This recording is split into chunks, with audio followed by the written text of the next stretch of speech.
Votre anecdote est intéressante, de dire qu'il y a quelques années, parler de sobriété devant des élus, ça pouvait être peut-être mal reçu, en tout cas mal perçu par des élus locaux.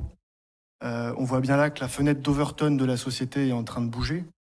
Ce qui pouvait ne pas être accepté à un moment et qui était un peu dans les marges, porté par des personnes depuis des dizaines d'années, aujourd'hui devient un sujet central de débat dans cet hémicycle et dans notre société. Donc c'est quelque chose de très positif, en tout cas pour nous écologistes, de voir ça aujourd'hui présenté devant nous, élus.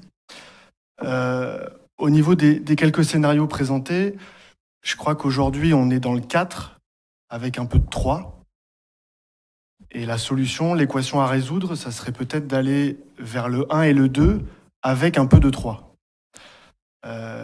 Quand on voit que que les consommations en gaz à effet de serre moyenne d'un Français est à 11,2 tonnes aujourd'hui, que les accords de Paris, pour les respecter en termes d'émissions carbone, il faudrait être à 2,1 tonnes. Pendant le Covid, on était descendu à 7 tonnes. Donc ça pose quand même une réflexion très importante, politique, sur l'organisation aujourd'hui de notre société et comment on va arriver à basculer du 4 et un peu de 3 vers du 1 et 2 avec un peu de 3. Et c'est peut-être après une discussion qu'on aura dans cet hémicycle. D'autant qu'on a passé aussi quand même 6 limites planétaires, biophysiques, biochimiques, bioécologiques, sur les 9 limites aujourd'hui admises par les scientifiques.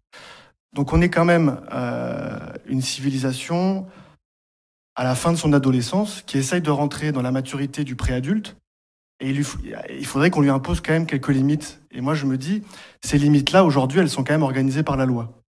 Elles sont organisées par la loi.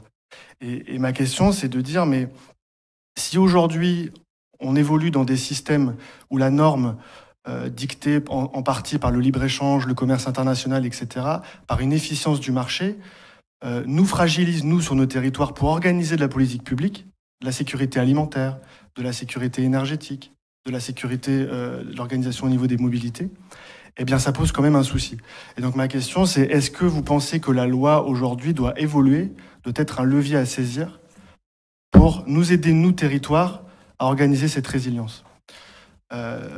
C'est très intéressant au niveau de l'alimentation. Stéphane Linou est un sapeur-pompier qui est venu ici, dans cet hémicycle, nous présenter ses travaux de plus de 20 ans sur les risques de rupture des chaînes d'approvisionnement alimentaire.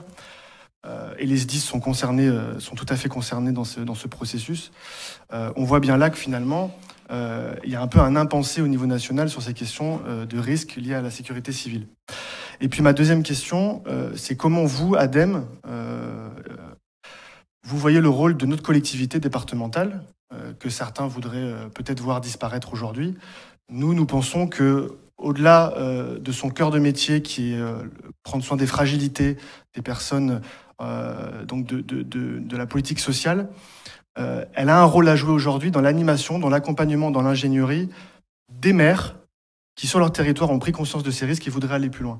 Et je voudrais savoir si cette collectivité, pour vous, ADEME, a aussi une carte à jouer dans l'organisation de cette résilience territoriale. Merci.